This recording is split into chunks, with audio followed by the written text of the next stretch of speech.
Добрый день, я приветствую вас на YouTube-канале журнала «Илин». Сегодня у нас в гостях Георгий Дмитриевич Никонов, заместитель председателя правительства, постоянный представитель нашей республики в Дальневосточном федеральном округе. Георгий Дмитриевич, добрый день. Добрый вечер. Да, добрый вечер, правильно. У нас тоже уже, как говорится, якутский вечер. У вас, вижу, тоже темнеет, за окном Владивосток. И, конечно, наверное, начнем с вопроса, как идет ликвидация последствий ледяного дождя, который обрушился 20-го, как я понял, 20-го или в ночь на 20 ноября на город и Приморье. Ну, ночь 19-20 здесь был, как сейчас говорят, ледяной дождь с большим ветром, температурой низкой, и что вызвало оледенение всего города. Особенно сильно пострадали коммуникации, это линии электропередач, линии связи, дороги.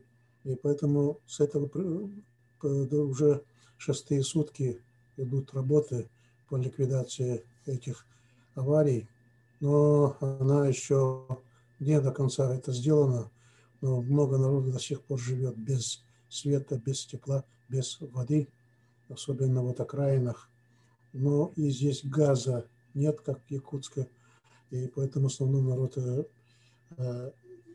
утепляется электрическими обогревателями, и поэтому очень сложно.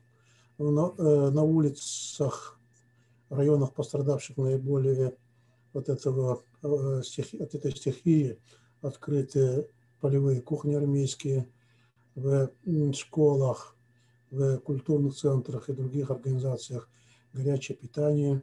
Но выходим, как говорится, всем миром навалились на это, помогает армия, открываются все новые и новые объекты, которые помогают людям. Но насчет того, что наше представительство находится в центре, и свет, тепло, вода, даже интернет есть у нас, поэтому мы находимся в лучшем положении. Да, конечно, это такая трагедия для многих жителей остаться без света. Но надеемся, что с помощью федерального правительства Приморский край решит эту проблему. Но, конечно, очень жалко, что, в общем-то, пострадали в основном, наверное, окраины, да, города Владивостока. Да. Но, Георгий Дмитриевич, у нас, конечно, основная тема беседы с вами – это ваш проект. Мне кажется, это один из замечательных проектов последних лет в историческом плане и таком образовательном. Это проект «Пути великих свершений». Георгий Дмитриевич, уже 8 лет идет реализация этого проекта.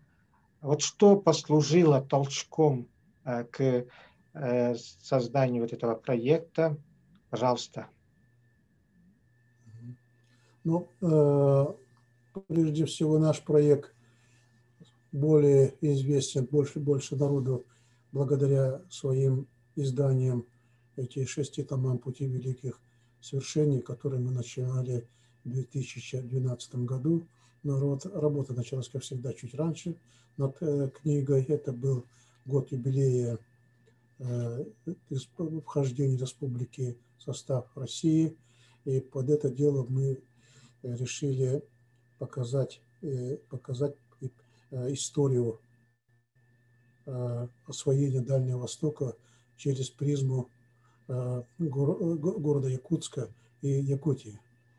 И первые 2 тома, это первый том был посвящен освоению Дальнего Востока, Охотского моря, Камчатки, Чукотки, Аляски, вплоть до Калифорнии. И второй том был посвящен освоению Дальнего Востока уже это Амурская область, Хабаровский край, Приморье, Сахалин, тоже с Якутии. Ну, мы издали 2 тома, мы думали, на этом закончим. Но когда мы начали выходить своими презентациями, своими рассказами об этих томах, много возникло вопросов насчет, где Арктика.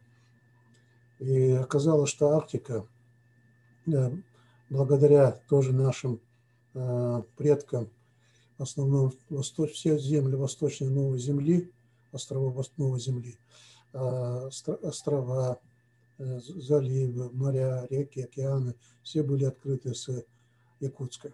Имена Прончищева, Челюскина и многих Лаптевых и многих других, они навечно вписаны в историю Арктики. И последние 5-6 том, это мы выпустили, это по просьбе главы тогдашней нашей республики Егора Афанасьевича Борисова, Академии наук, экспедиция Академии наук 26-32 года. Это действительно была беспримерная по своему значению экспедиция, плодами которой мы до сих пор пользуемся. Были открыты все месторождения, которые буквально до сегодняшнего дня определяют экономику нашей республики, примерная логистика, как это будет развиваться, транспортные коридоры, которые они в это время должны были быть. И поэтому мы считаем именно очень большую роль именно Академии наук в развитии республики Саха-Якутия. Ну и со временем мы начали работать, начали экспедиции. У нас около сейчас десятка экспедиций по территории Якутии, конечно, Хабаровский край, Приморье, Сахалинская область, Еврейская автономная область. У нас вышло около 20 телепередач по нашим экспедициям и по нашим этим темам, которые отражены в наших книгах, томах, которые по истории. Ну, были многочисленные презентации, в том числе в Москве, Санкт-Петербурге, штаб-квартира Русского географического общества, в Днях Якутии в Дальнем Востоке. Ну и выпущены медиа в виде дневники экспедиции. Появился у нас сайт свой, поэтому мы идем ногу со временем и думаем и дальше работать в этом направлении. Да, вот, Георгий Тимчевич, это получается такой крупный исследовательский еще проект, получается, не просто вот такой просветительский. Вы же проводили и экспедиции, участвовали ученые, да? Ну, у нас в первой экспедиции были исследования тоже как бы роли Якутии, якутян в открытии и освоении Дальнего Востока. Это Николаевск-на-Амуре. Город до 1870 года был столицей Приморского края, всего Дальнего Востока. И в то же время до 1870 года всю почту, все снабжение у него было через Якутск, через Аян. Только после вот того, как появился город Хабаровск, через Амур начали ходить суда, вот только после этого появился как бы реально без Якутии, она могла дальше развиваться. Вот Советская гавань, она называлась Императорская гавань, но мы знаем, там эту Императорскую гавань открыл лейтенант Башняк, и с ними было 2 амгинских крестьянина, Моисеев и Ксенофонтов, и они, Дичковский, извиняюсь, они в то время они базировались и в Аяне, и в Николаевске, и вахтовым методом казаки обеспечивали работу русских экспедиций на Дальнем Востоке. И прямо вот именно в Советской гавани стоит большой памятник, и все знают, что именно вот этот памятник открыли лейтенант Башняк и 2 наших амгинских крестьянина, амгинских казака. И поэтому мы этот путь повторили, но с этого пошло вот это все, вот наше движение. Но последняя экспедиция у нас была, вот, допустим, Хабаровский край, Еврейская автономная область, по маршруту Владимира Клавдевича Арсеньева. И чем примечательна эта экспедиция, имеется в виду, что Владимир Клавдиевич Арсеньев во время этой экспедиции жил среди якутов, работал с ними, они у него были проводниками, приютили его во время его экспедиции. Он буквально пишет, что мы новый 1918 год встретили в гостеприимной семье якута Сургучева. Наверное, Сергучев был, но тогда писали Сургучев. И очень много описаний быта якутов, которые жили при Амуре, одежда, нравы, язык, ну, много перевода, там он перевод приводит различных предметов, вещей, обозначение природных явлений. И поэтому очень интересно. И Да, это вот, Владимир Николаевич... ага, можно сказать, это даже вот открытие, да, потому что вот эта часть исследований Арсеньева, она была, так сказать, не очень-то известна, да, широкому кругу исследователей даже, поэтому, мне кажется, это очень важно, что вы сделали вот эту поездку по маршруту Арсеньева, и что вот эти данные становятся достоянием. Да, действительно, вот это есть. Мы сейчас ведем здесь работу здесь музей имени Арсеньева в Владивостоке. Он является федеральным музеем истории Дальнего Востока. И сейчас намечается мероприятие 150-летию Владимира Клавдиевича Арсеньева. И наша вот эта экспедиция уже начинает как бы первое мероприятие вот этих мероприятий. Мы ведем разговоры, переговоры с приморскими краеведами и русским географическим обществом об этом.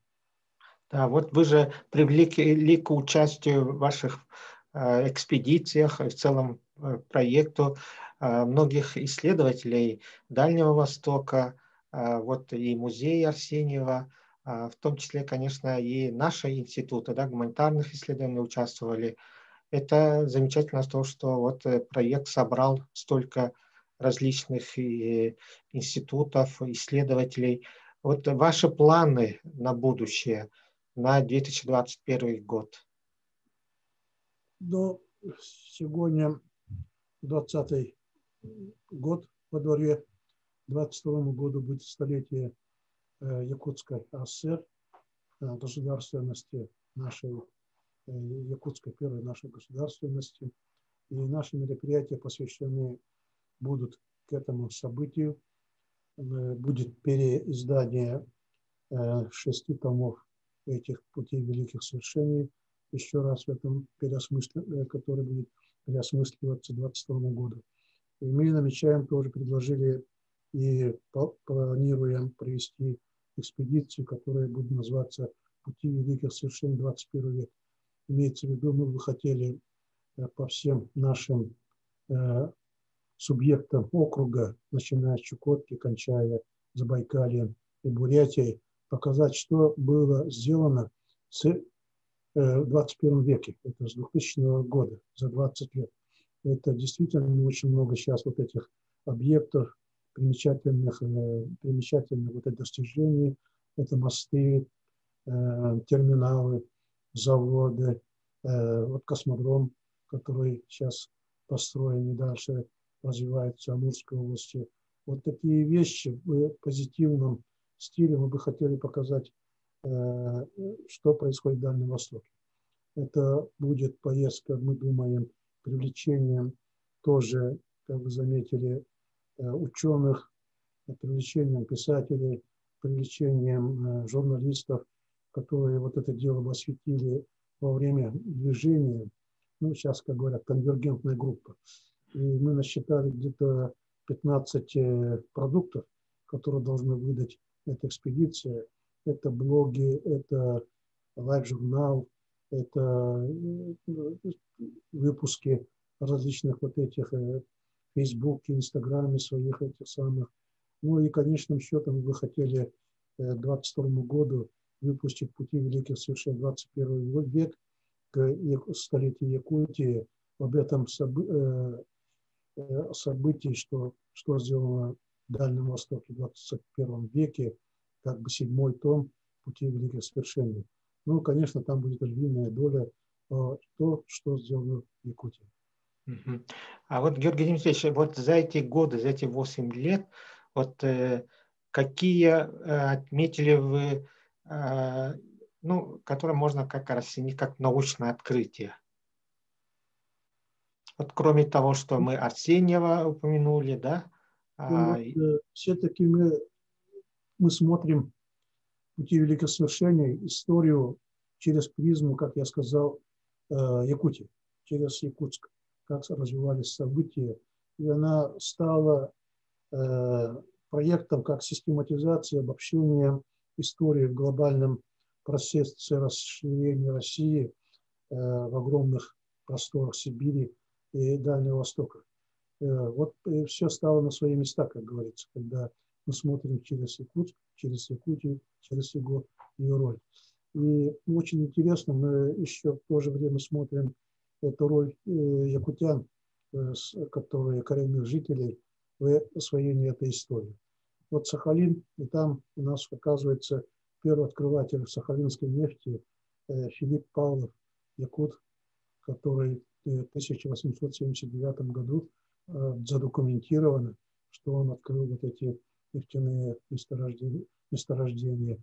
То, что вот я говорил, вот в Николаевском море гвозди, даже топоры, это все были сделаны и присланы с Якутска.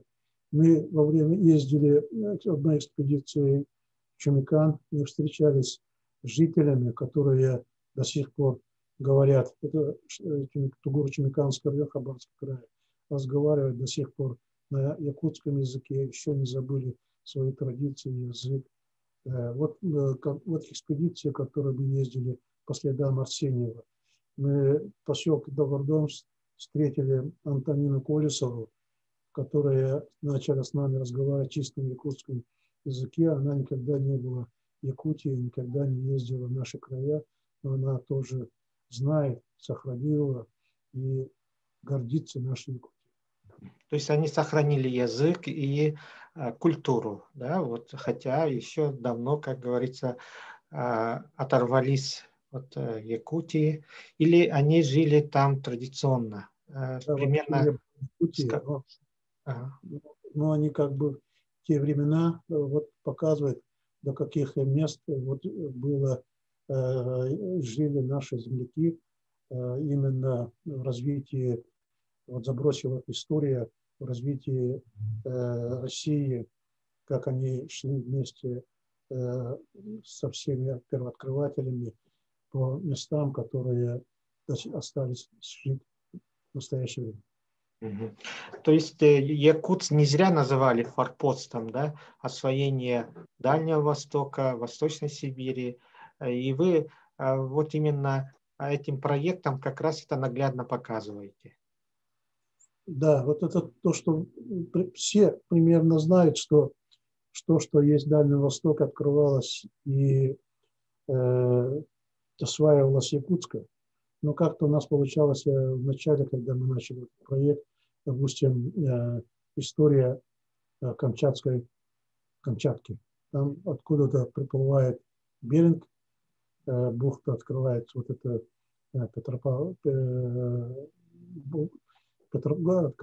основной город Петропавловск, ну, пошла с этого история. То же самое по Чукотке. Там Дежнев, казаки откуда-то пришли, начали там воевать, там собирать ясак. Ну, откуда, от чего, кто они, это было непонятно. Допустим, вот даже Амурская область, вот Хабаров. Хабаров, якутский казак. Он осваивал Амурскую землю. Он первым пришел и строил остроги в Албазине и в других местах. И первый приход русских тоже шел только с Якутска.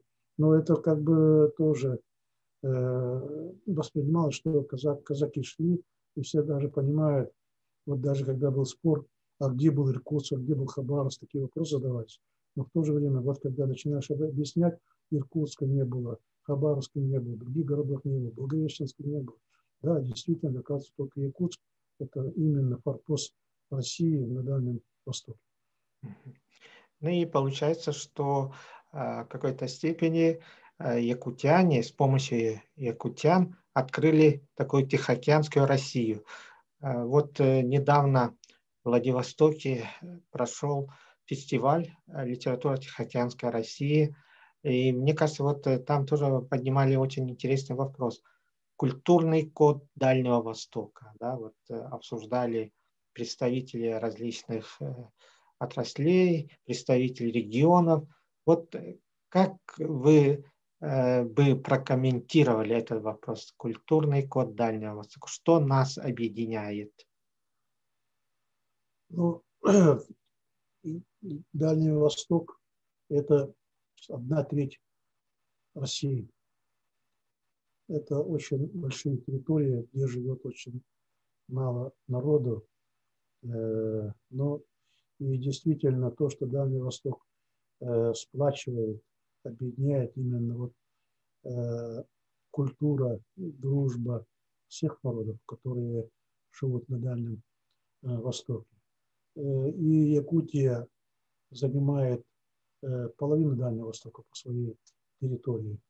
И в культурном коде, наверное, тоже Дальнего Востока Якутия тоже занимает не последнее место. Влияние якутской культуры, влияние Якутии, влияние вот именно якутской даже экономики ощущается во всех городах, субъектах Дальнего Востока. И думаю, что именно призма, которую мы смотрим, именно как Якутия, форпост России в Дальнем Востоке, она актуальна, думаю, даже на сегодняшний день. А вот эти якутские селения, о которых вы упомянули, да, вот экспедиции Арсеньева, вообще вот таких поселений, мест, где жили якуты, их сколько вот на всем Дальнем Востоке? Ну, я имею в виду, конечно, в основном вот Хабаровском крае, Приморском. Вот у вас есть такие данные? Ну, в общем, мы знаем, что Якутия до периода гражданской войны очень тесно связан был с Аяном, Охотским краем, и жили очень много якутского населения. Именно благодаря тому, что Аян был портом сперва русско-американской компании, а затем он стал свободным портом. Вы знаете, что таможня была Алекнинской. Вся Якутия была свободной экономической зоной, как говорится сегодняшним языком говоря. И товары, которые приходили в Россию, территории Якутии, имели бестаможенное хождение. И поэтому мы когда вот были не только вот именно Охотском крае, Аянском, Аяне, вот Николаевск-на-Амуре, в списках Ревкома 1920 года, там 20 человек, это члены Ревкома. Там 7 или 8 человек, а почему-то там прямо написано учитель, потом в скобках якут. Вот в таком духе, видать, очень большое имели свое влияние именно вот в эти времена. И в одной экспедиции, в которой мы специально ездили на могилу, которая находится в 90 километрах от станции Тугур, Комсомольско-Амурской дистанции. И это могила 1890 года. Там это уроженец восточно-гангаласского улуса, коломенского наследия Яковлев Николай Петрович.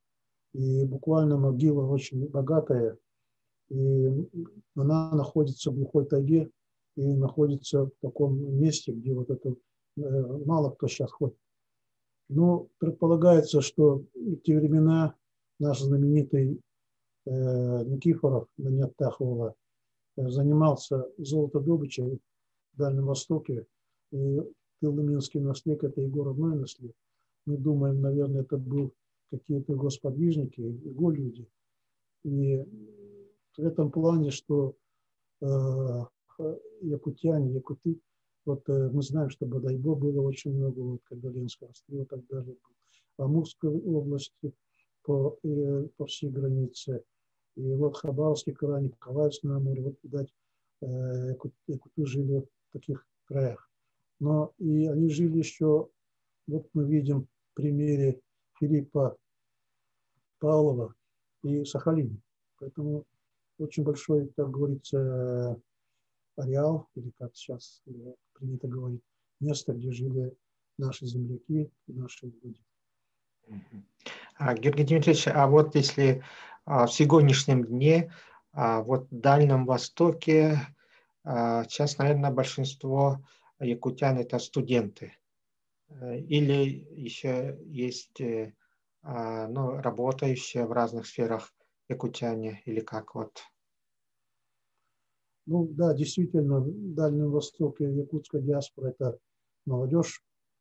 Это каждый год не менее 500 студентов, как мы вот ведем учет, поступает в высшие учебные заведения Дальнего Востока. В последнее время вот благодаря вот этой ЭГЭ поступление стало еще больше, еще ощутимее. Воины наши, которые каждый призыв от 1500 до 2000 человек, каждый призыв, это в Дальнем Востоке, в воинских частях Дальнего Востока очень много. Ну, а вот те, которые живут в Дальнем Востоке, и постоянным, как говорится, место жительства, вот самое большее, наверное, в Владивостоке. И тут много сейчас стало молодежи, студенты остаются после учебы жить и работать. Есть в связи с тем, что вот этот алмазный бриллиантовый бизнес начал уходить с Якутии, специалисты начали появляться здесь, предприятия, которые создаются в Владивостоке. Но и в воинских частях тоже стало довольно много наших земляков. И те, которые обучались в центральных вузах нефтегазовых и так далее, работали, допустим, в Сахалине. Вот в таком духе, но массового такого, чтобы они жили постоянно в Дальнем Востоке, оставались, такого нет. Вот, Георгий Дмитриевич, у вас вот проект «Пути великих свершений» имеет очень хороший сайт. Я время от времени захожу, смотрю. Вот, что вы можете сказать, если, например, якутянин или ну, вообще россияне захотят приобрести эту книгу? Как это можно сделать? Или их уже нет в наличии реализации? Ну, самой книги физически нет. Она как бы выпускается, когда наше правительство финансирует вот этот выпуск. Он довольно, получается, дорогой продукт. И благодаря тому, что полиграфии, именно чисто полиграфическом виде, она занимала места гран-при вот, в печатном дворе Дальнего Востока, как она оформлена, как она сделана, и стала предметом подражания многих изданий, даже формат появился как пути, говорят о формат пути великих свершений. Но мы активно работаем в электронном варианте. Сейчас через наш сайт можно купить вот эти все тома пути великих свершений. Мы в этом году такую возможность наконец-то сделали. Может быть, благодаря ковиду, или не знаю как. То есть электронную версию можно купить на сайте? Версию можно купить. Хорошо. Георгий Дмитриевич, еще вот в последней экспедиции, да, вот участвовали представители якутяне, да, вот они вот вы планируете привлекать вот экспедиции 2021 и представителей других регионов тоже, да, Дальнего Востока? Да, мы тогда вот от начала ковида не думали, что он долго будет ковид идти, думали начать летом вот 2020 года, этого года. И мы начали переписку с нашими субъектами и одновременно ведем с ними до сих пор работу, что вместе с ними будем снимать именно те кадры вот для телепередач. Будем вместе выбирать объекты, которые они подскажут, которые сделаны в 20-21 веке и которые составляют гордость субъекта. Ну, поэтому активно должны мы с ними работать. То есть совместные будут проекты вот с каждым регионом? Да. И в то же время мы не забываем, что мы должны быть в объектах, которые в проекте «Пути великих свершений». Это те места, где пути великих свершений наших предков. Допустим, мы планировали быть в Албазинской крепости, место Нерчинске, где первые наши вот эти заводы появились. Вот, допустим, Хасан, где в 1938 году были бои японскими милитаристами, где принимали участие наши герои Чусовской, Георгий Михайлович Амбросов, наш разведчик, тоже принимал участие. Аллонов Дмитрий, наш танкист, герой. И поэтому мы думали вот в таком духе дальше продолжим. И поэтому эту экспедицию мы все равно планируем в 2021 году провести, быть во всех субъектах, работать вместе с местными краеведами, местными учеными, местными журналистами, ну и руководством субъектов. Георгий Дмитриевич, я же пожелал бы успехов вот вашему продолжению вашего проекта и, конечно же, здоровья, успеха во всех ваших делах. Ну, спасибо, Олег. Мы очень большим интересом читаем. И сейчас мы будем смотреть журнал «Илин», который на самом-то деле, может быть, даже одним из первых мы начали интересоваться тоже историей через журнал. Вот лет 15 назад Казаряна выпустили про Аянский тракт и так далее, его описание. Это очень интересная работа.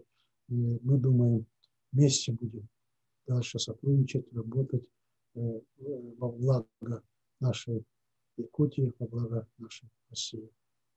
Спасибо. Спасибо. Конечно, будем вместе. И еще раз вот успехов вашему проекту. Мне кажется, это очень интересный, познавательный, просветительский проект. И он еще очень такой несет именно научно-исследовательский характер. Это очень важно. Мне кажется, важно для того, чтобы познать, узнать Дальний Восток. Спасибо. Спасибо.